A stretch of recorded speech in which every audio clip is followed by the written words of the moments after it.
Alright, what I want to show you now is how to make tenons for your barrel. These are the pieces that go on the bottom of the barrel to put pins through to lock it to the stock. Simple little thing.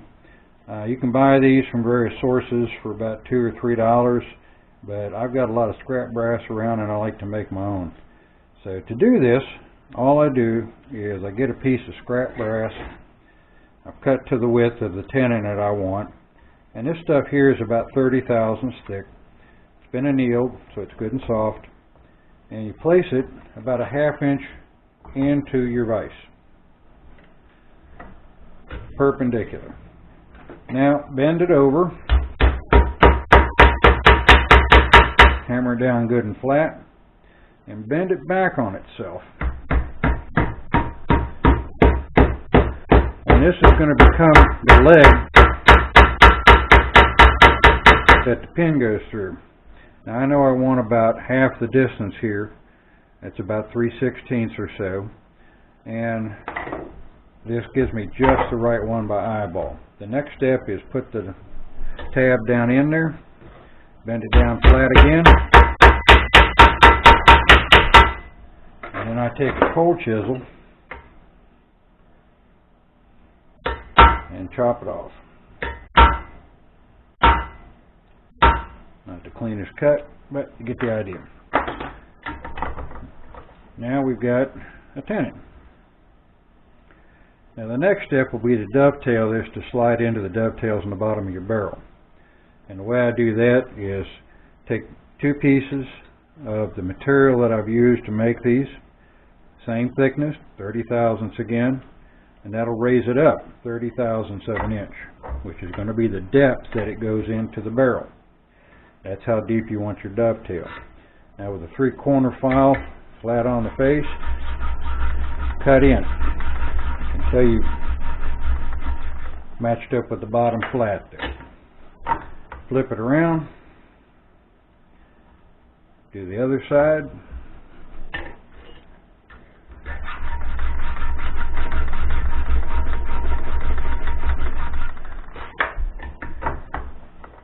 And now you've got the dovetails done. You can see how quick I did that. So you can make a bunch of those. If you're making a number of barrels, or a number of guns, need to pin your barrels, make a dozen or so of these at a time. If you're just making one gun, make 3 at a time, whatever you need. Pretty quick. Now, to make a rounded one. Okay, again, pretty simple idea. We start same process, ½ inch leg in, hammer it over, back on itself,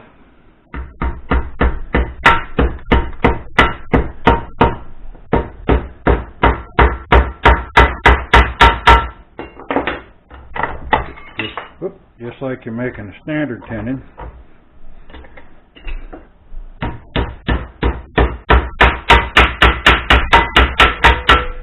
Now I'll cut the leg off. And I'm going to trim both of these down a little bit because I like my soldered tenons to be a little bit smaller leg, so there's not as much to inlet, since these do stick to the proud of the barrel. And a good thing to do while you've got it here flat, go ahead and clean up the brass so that your solder will stick to it easier.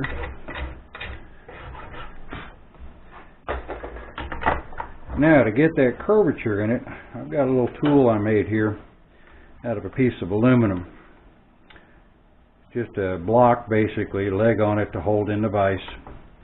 And it's got a rounded portion here. You can cut that in with a ½ round file, and then a hacksaw cut down to make a place for the tenon leg to fit down into. And by setting that in place, take your piece of dowel or a piece of metal, whatever you happen to have, lay it in there, beat it into place. And now you've got the radius that you want. And this can be adjusted. You can bend these tabs a little more, a little bit less to adjust to fit whatever barrel you're working on. And of course then you just solder those directly to the barrel. And you can make them a little bit narrower if you want. Most people like it about a 1/2 inch. 1/4 inch is all you really need. You're talking about a 1/16 inch pin going through there. But the more meat you got on the bottom here when you're soldering, of course, the better it's going to stay in. And I always suggest use a low melt silver solder when putting these on, which is available. I get it at the hardware store. You can get it from Tractor Wolf, places like that. Make sure it says low melt silver solder, and it'll come with a flux too. And that way it'll stay on a lot better than soft soldering. Alright, so quick and simple. Try it out yourself. Let me know how it goes for you. And I'll see you on the next episode. Y'all take care.